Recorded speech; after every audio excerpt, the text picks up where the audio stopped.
Hey there, I'm Lee Ullman here with some big news from the National Young Farmers Coalition. We're partnering with Heritage Radio Network on a special season of The Farm Report. It's all about what's happening with the Farm Bill and how it impacts farmers and eaters. I am growing diversified vegetables on land that's been in our family for 150 years. And so with the pandemic, gentrification, property values going up, we had to sell the land and we lost it. Join us as we uncover the untold stories behind this massive piece of legislation that shapes how we grow our food, what we eat, and so much more. The problems we have had, those are things that come from earlier Farm Bill and USDA policy, right? Like Earl Butz, get big or get out. You know, it's my responsibility to know not only what I'm eating, but then like how that all came to be. And realize like, wow, like this piece of legislation, all this money, like it's technically something that I support as a taxpayer. While Congress debates the next Farm Bill, this is not just an invitation to listen. It's a call to action. Be part of the conversation.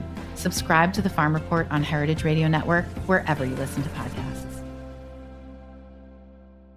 You're listening to Heritage Radio Network. Since 2009, HRN podcasts have been exploring the wide world of food, beverage, and agriculture. Learn more at heritageradionetwork.org. This episode is supported by Samuel Adams, Brewing the American Dream. Since 2008, the program has provided business coaching, advising, and loans to thousands of entrepreneurs.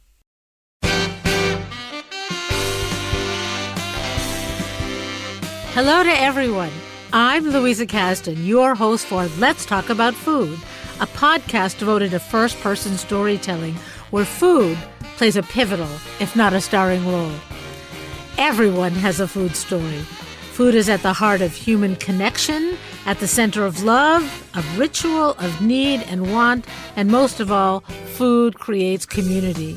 And community is what we crave. Welcome to our special edition of Let's Talk About Food. We recorded 5 wonderful female food and beverage entrepreneurs at a live event at the Sam Adams Brewery in Boston in late May. Each of these entrepreneurs has been part of a very special mentorship program funded by Boston Beer Company. It's called Brewing the American Dream. They share deeply personal stories of grit and focus, and how belief in yourself and your product, against all odds, is the secret sauce of a successful entrepreneur. Let's get started. Let's welcome to the stage Carlene O'Garo of Delectable Desires Pastries.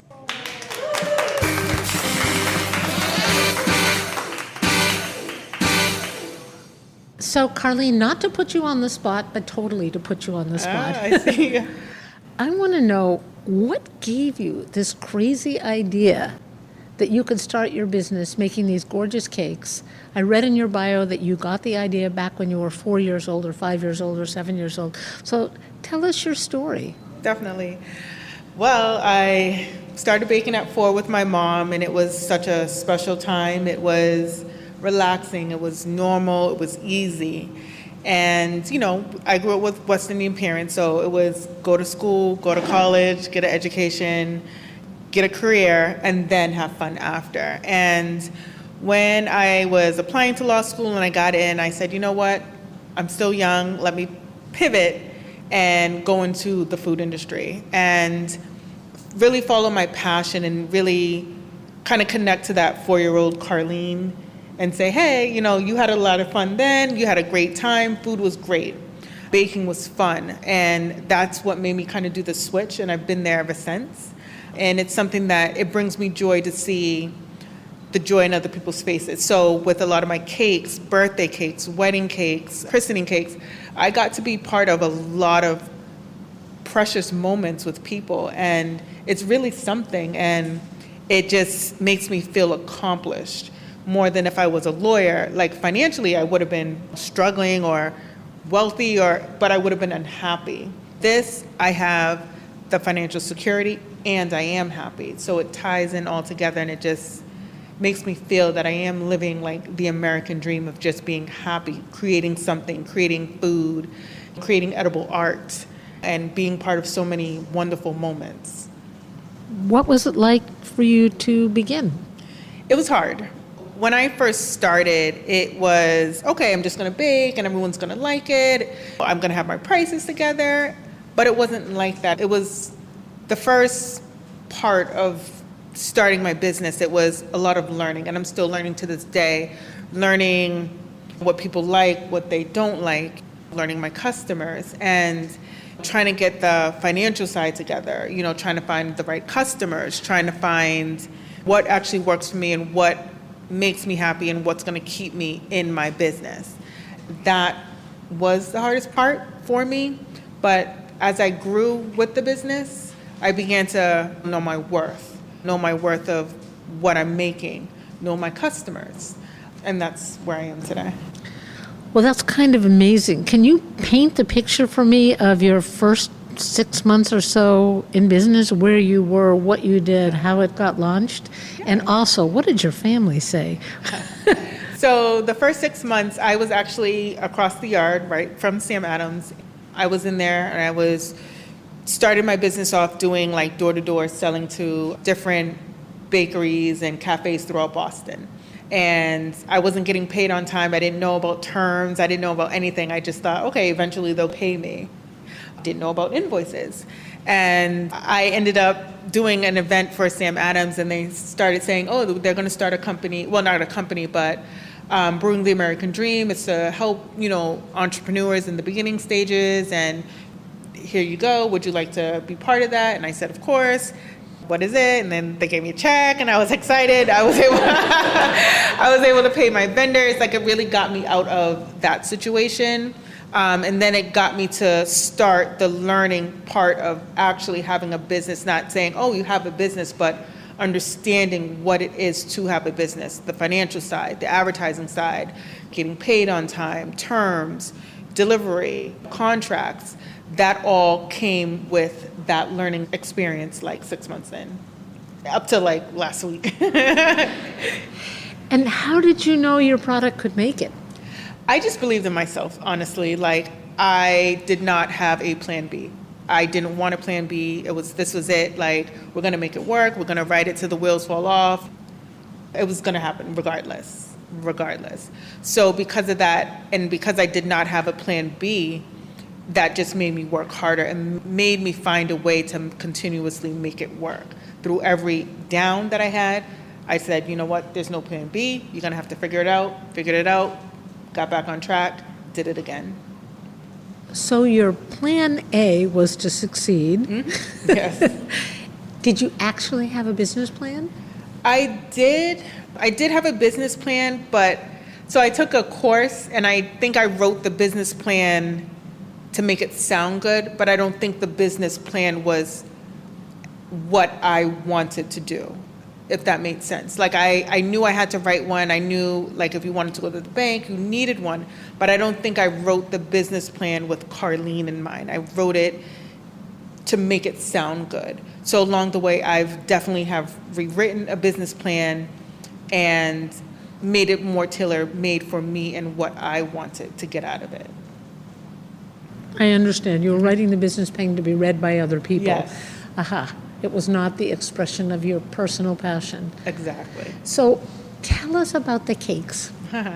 So in the beginning, when I first started, taking it back, 14 years ago, I wanted to just do wholesale because I wasn't confident enough in my own abilities. As time went on, I began to put my cakes in the forefront and kind of pull back a little bit on wholesale. The cakes are basically, if you've seen my website or gone to my Instagram, Delectable Desires Pastries, all one word. Basically, it's edible art, and I want the cakes to look good, taste good, fresh, but I also want them to almost look so fake, like they don't look like real cakes. They're so beautiful, you don't want to cut them, but then when you do cut them, you don't want to share them. Like, I just wanted it to be almost edible art, and that was my goal with my cakes. Like, I try to take what people have in their minds and try to put it on paper so they can visually see it, tweak it, add my own thing, and then bring it to life.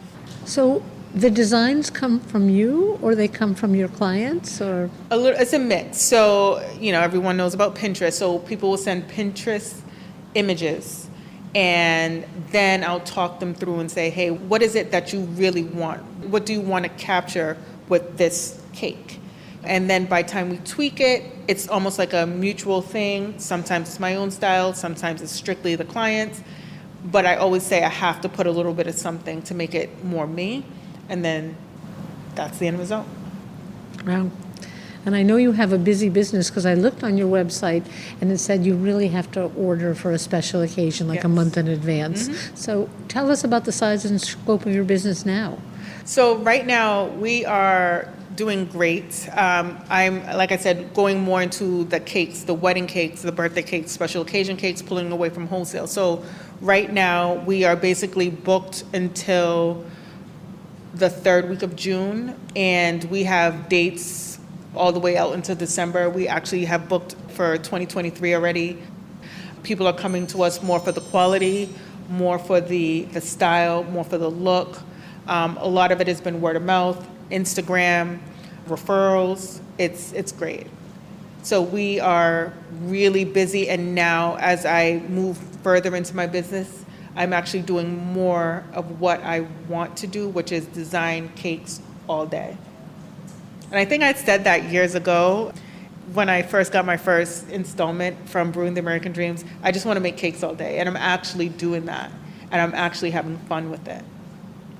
I think that that's a challenge for entrepreneurs. There's a part of the business that they love that gets them into the business, and then in order to succeed, they have to learn all sorts of skills that are really brand new for them. How long did it take you to feel like you were a businesswoman? Yesterday? No, I'm just kidding.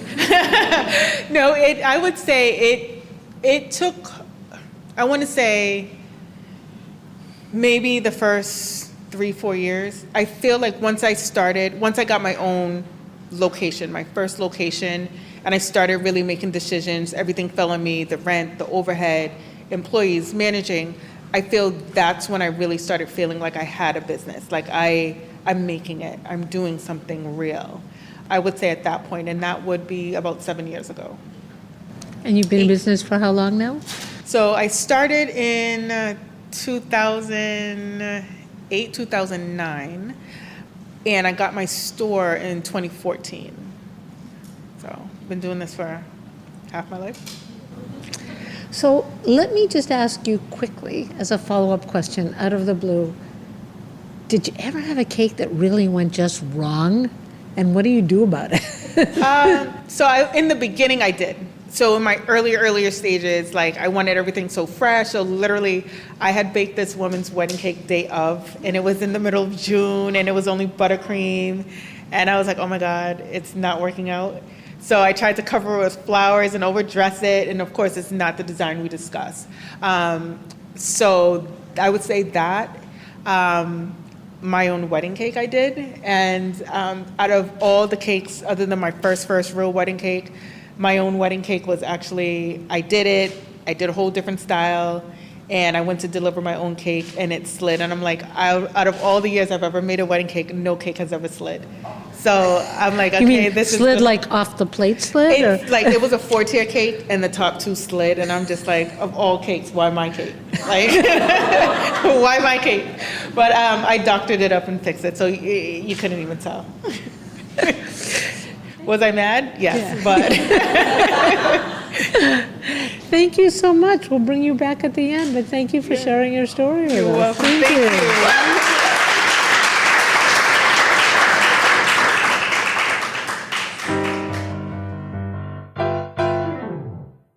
Let's welcome Alicia Haddad from Alicia's Spice Co.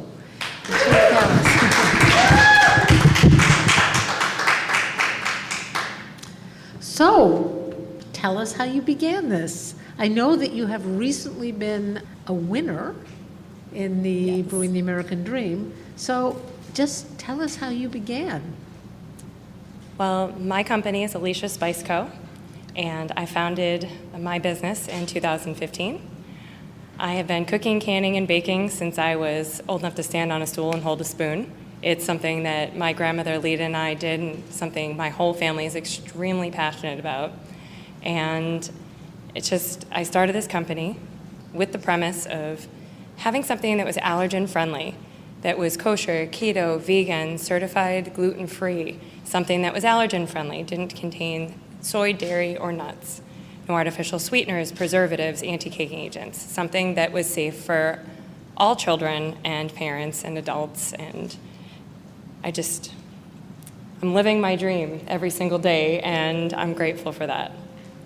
And how did you get the idea that this was going to be the thing you were going to do with your life? Tell me a little bit about how you grew up and how you got from whoever you were into a world as a young female entrepreneur. I think it was being told no. I hated the word no, and I still do. It's my least favorite word. I think if you tell me no, it's something that drives me and makes me want to do something that much more. I was that child. I think that it comes from determination, and I was working in New York, and I was working as the director of safety for a roofing company, of all things, which I love my job very much, but I wasn't fulfilled. I wasn't happy. Something was missing, and I love cooking. I love, making people smile through food is pretty much what we all do, isn't it? All the entrepreneurs here, we started our businesses for a reason. And for me, it was to make people happy, to make people enjoy the same fun things that I did growing up. And so I think that it's extremely important to not take no for an answer and just go after what it is that you believe you're capable of. And on the days that you're tired or you feel defeated, just keep going, because if you set out with a good, wholesome mission and you have a good value behind your brand and morals, then you're going to succeed. And 10 people might tell you no, but that doesn't mean that's your end result. You just have to keep going. Amazing. And you could have done other things. How did spices become the thing that you focused on? It actually started with sauces.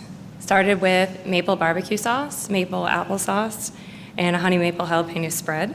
And then I kind of branched out into rubs and seasoning blends and dips. And from there, I decided through the pandemic that the sauces wasn't something that I wanted to continue manufacturing. There's a lot of sauces on the market, not saying mine weren't the best, because they were. No, there's a lot of wonderful products on the market. Mine was a really good one, but my passion is spices and blends and all sorts of seasonings. That's where my heart really is. So, because you can do so many things with them. You can take the seasoning blends and you can use them as rubs, marinades, dressings. You can put them in, casseroles, or you could do it, if you're using an air fryer. The possibilities are endless. Sauces, you're kind of limited. So. Well, and tell me about the process of coming up with the spice blends. Do you, sort of stand there in your kitchen saying, a little bit more cumin, or how do you do this? I don't sleep.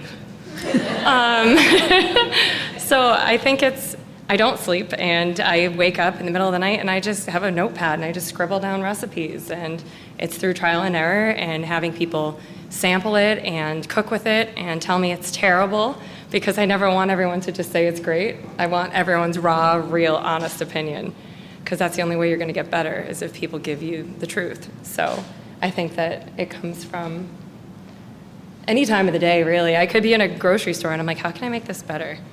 And it just kind of happens. Well, it doesn't just kind of happen. People have to put a lot of effort into things. I have a lot of ideas in the middle of the night. Nobody wants to hear those. But so once you began, did you start little and in your own kitchen, or how did you have the ambition and the vision to grow it into a real business? Well, that's a really good question. I think the sauces started actually with a maple farm in upstate New York, at my friend's maple farm. And Elk Creek Maple is the name of that farm. And so that's where the sauces originated. I was making them in their kitchen. And from there, the seasoning blends, I started in Worcester, Massachusetts, in my house. And from there, it just morphed into, a year into the business, I realized, okay, I got something great. I need to find a place to manufacture. So I rented a space up the street. So in 2016, I occupied 12 Atchison Street ever since, and I built out my manufacturing facility there, and I make everything right there. I'm always curious. I like to follow the money just a little bit, so that when you first started doing this, you had no money, you had no sales, you were just doing this on your own without a paycheck. Correct. How long did that process? How long was that phase? Until November of last year, I did not take a paycheck. So that first paycheck was like, okay, I'm really doing this. My life savings went into my business. My heart, I sold my house to fund the next phase of this business. I slept in my office for 9 months. And that's something that publicly I've never said out loud till today.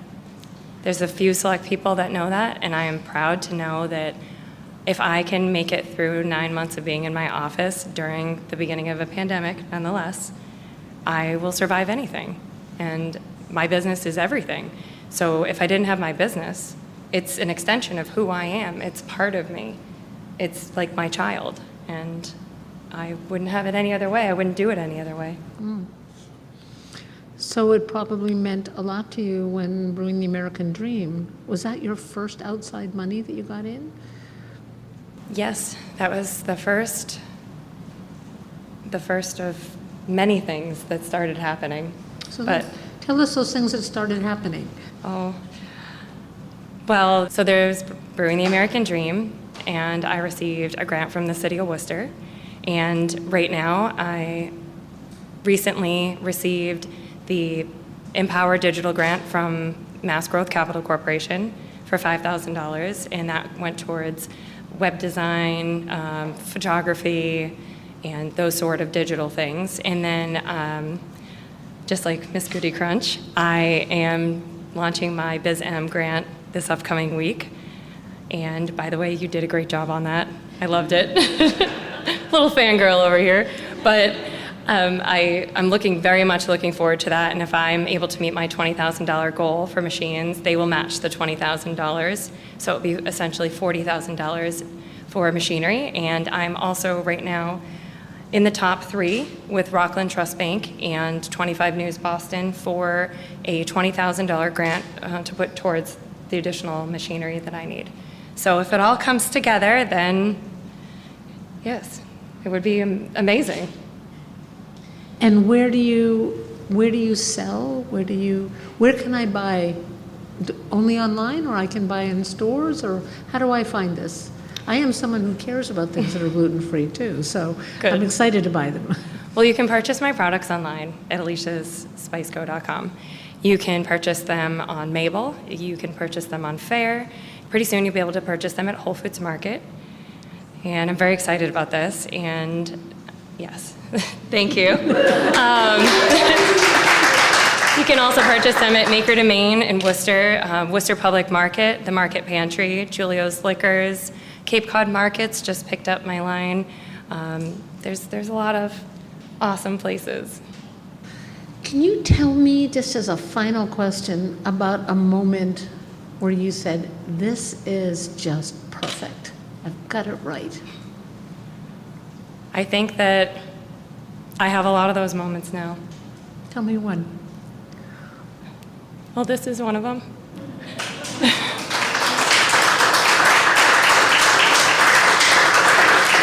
Well, I couldn't think of a nicer place to end. I'm grateful. I mean, meeting everybody from Brewing the American Dream, they've welcomed me with open arms. And the Center for Women in Enterprise, I received the Andrea C. Silbert Rising Star Award this year which is a huge recognition. And if I didn't have all these wonderful people supporting me, my business, my journey, my mission, I don't know what I'd be doing, but I'm just grateful for every single wonderful thing that's happening. So. Well, we're grateful for you and sharing your story. Thank you so much, Alicia. Thank you.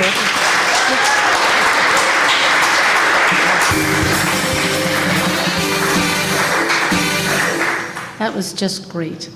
I'm a little choked up.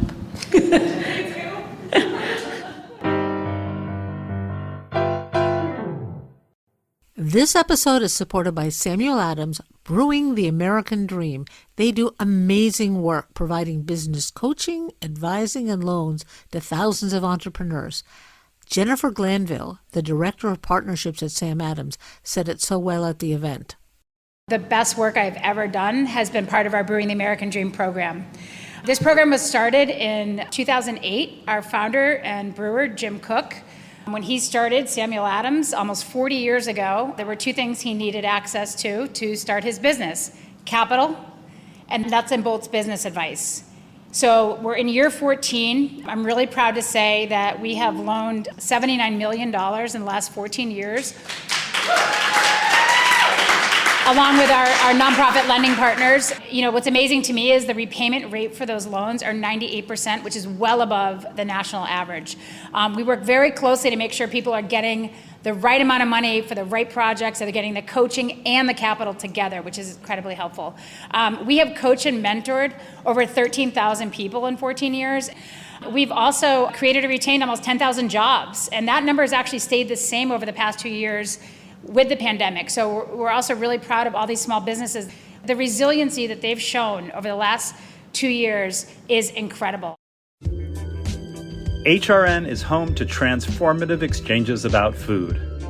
We hope our diverse lineup of shows opens your eyes, educates, and empowers. Thanks to HRN, I ventured into the world of cooking with sumac, and I have not looked back since. I was listening to A Taste of the Past with my mom, and there was an episode about the history of American food. It inspired me to make it the subject of my final social studies project, and I ended up getting an A. Join us during our summer membership drive by donating and becoming a member. Members play an essential role in keeping nonprofit food radio on the air. Go to heritageradionetwork.org/donate to become a member today. We thank you for your support.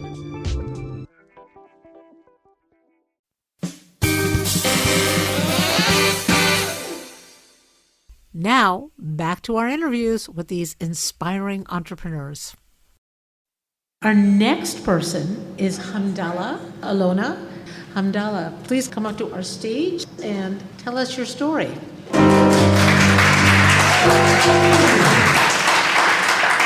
Good evening, everyone. My name is Hamdallah Modukpe Olona. Hamdallah means gratitude to God in Arabic. Modukpe means the same in Yoruba, my West African language. And my last name is Olona, which means carver, the one who carves the doors and the wood. Well, you make this wonderful thing called Goody Crunch. Tell us the story of Goody Crunch and what it is. I loved reading about your grandmother, so I want to hear about this, how you took this idea from your grandmother and decided, oh, this could be a business here in America. Okay, so actually I didn't think that. So I lost my job. I used to work at National Grid. I'm an accountant, and I used to be a lead financial analyst there. So I thought, okay, what can I do? And I used to make this, my grandmother's recipe, for friends and family. And then when I lost my job, my friends were like, I think you should share this with the world. Don't just keep it in your family or in your kitchen. So a friend of mine who had a farmer's market called me and said, Hamdallah, hey, why don't you come to our farmer's market, this season and see how it will go? Off I went, and first farmer's market sold out. Okay, the second one sold out. I got put on the local newspaper in Haverhill. And then I'm like, okay, this seems to be working. And so the next season, I decided I only had the original flavor. And then the next season, we decided to do the 3 other flavors: the peanut butter, the flaxseed, and the dark chocolate. And while I was at the farmer's market, I met my state rep for the city of Haverhill, Andy Vargas. And Andy said, hey, there is an equivalent of Shark Tank in Massachusetts, and it's called E for All. I'm like, I don't know what that means. I hardly watch Shark Tank either. So he gave me the name of the director of E for All, and I went there. I did the accelerator program, And that was when I started taking Goody Crunch seriously. And then you just kept going? And I kept going. At what point did you think, oh, this could be a real business? I could be president of this company, and the company could sell product and do all of this? It was actually at the farmer's market when I was sold out the first time, sold out the second time, and then they put me on the local newspaper. I'm like, what is going on here? You know, I was kind of scared. It was a new thing to me. It was like, hey, I don't want me in the newspaper. I just want to be in my room in my house. So that was when I'm like, okay, now that I'm in the local newspaper, I better not disappoint the people that, that have this belief in me. So that was when I started, okay, you better be serious and. And people say print is dead. Ha! So were you doing this in the kitchen at home? Yes, I was doing it in my kitchen in Haverhill. Luckily, the city of Haverhill approves residential kitchen permits. So yes, I was doing it there. And then when I was at E4All, I got to know one of the buyers at Market Basket. And then I happened to be at an occasion with Art Demolas himself. So I just walked up to him and I said, hey, thank you.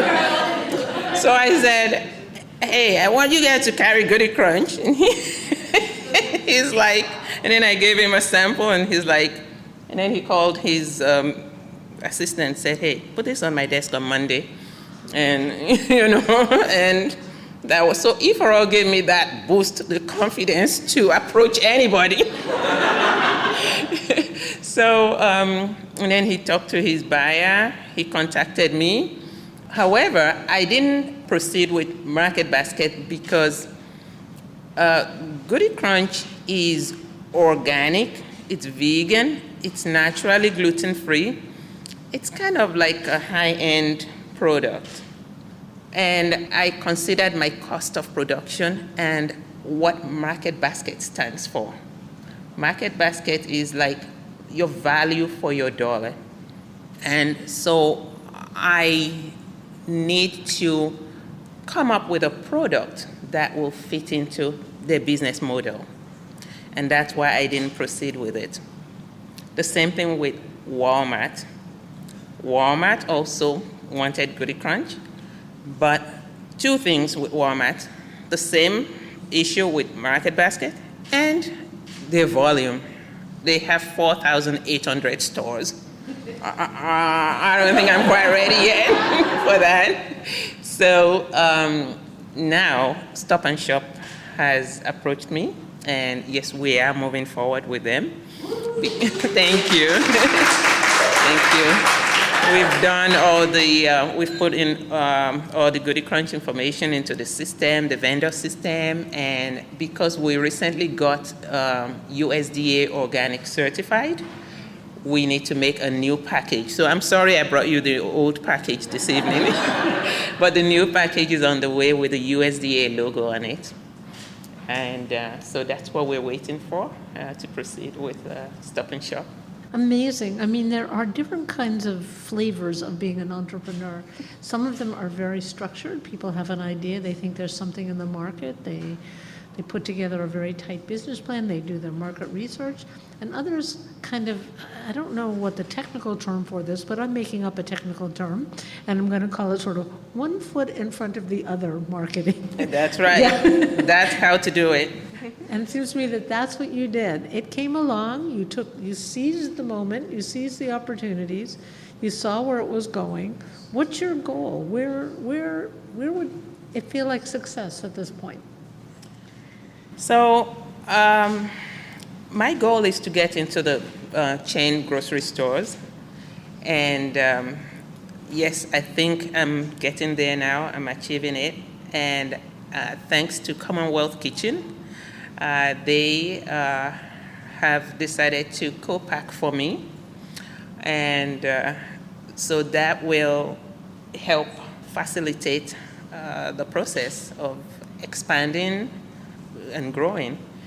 So I've done my research on the production, the distribution, and all the logistics behind getting into the big grocery stores. So, are you still hands-on making Goody Crunch? I have to be at the beginning, especially when I'm just transitioning into a co-packer. Yes, I have to be there to make sure that the quality is the same. So yes, I will be supervising the people in Commonwealth Kitchen until I can let go. And also, the USDA organic body wants me to be there for now. This is a great story. Can you give us a little bit of a description of your grandmother? Oh, yeah. Oh, my God. So, on my mother's side, my mother is from the Alafin of Oyo royal family. The Alafin just passed away, the current one passed away like a month ago. And so now there's a tug of war between, okay, whose household will be next. So my mom's family is also one of the 11 sons of Atiba. My mom is the daughter of one of the 11 sons. So that's my mom's side. And so her mother, my grandmother, who did Goody Crunch, we didn't call it Goody Crunch then, we just called it coconut snack. She just did it in the village for the children. She didn't know what gluten-free was. She didn't know what vegan or organic was. She just did her own thing, and I happened to be so lucky that when I presented Goody Crunch to people, it meets the gluten-free, naturally gluten-free thing. It meets the vegan one, and now I'm certified organic, so I just got lucky. So yeah, she taught my mom, and then my mom taught me, and she lived to be 101 years old. My mom is 92 now, and I'm her youngest and the only daughter.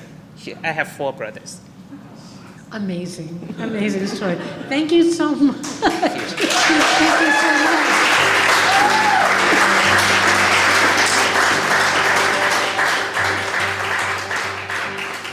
Thanks so much to Carlene Ogaro from Delectable Desires, Alicia Haddad from Alicia's Spice Co., Hamdallah Olana Madube from Goody Crunch, Emily Melgard from Fieldstone Kombucha, and Heather Younger from Top Shelf Cookies.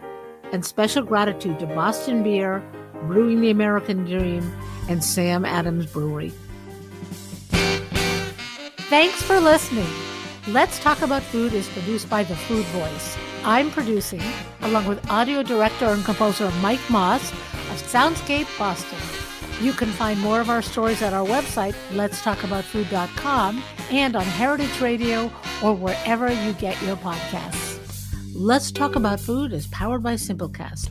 Thanks for listening to Heritage Radio Network, food radio supported by you. Keep in touch at heritageradionetwork.org/subscribe.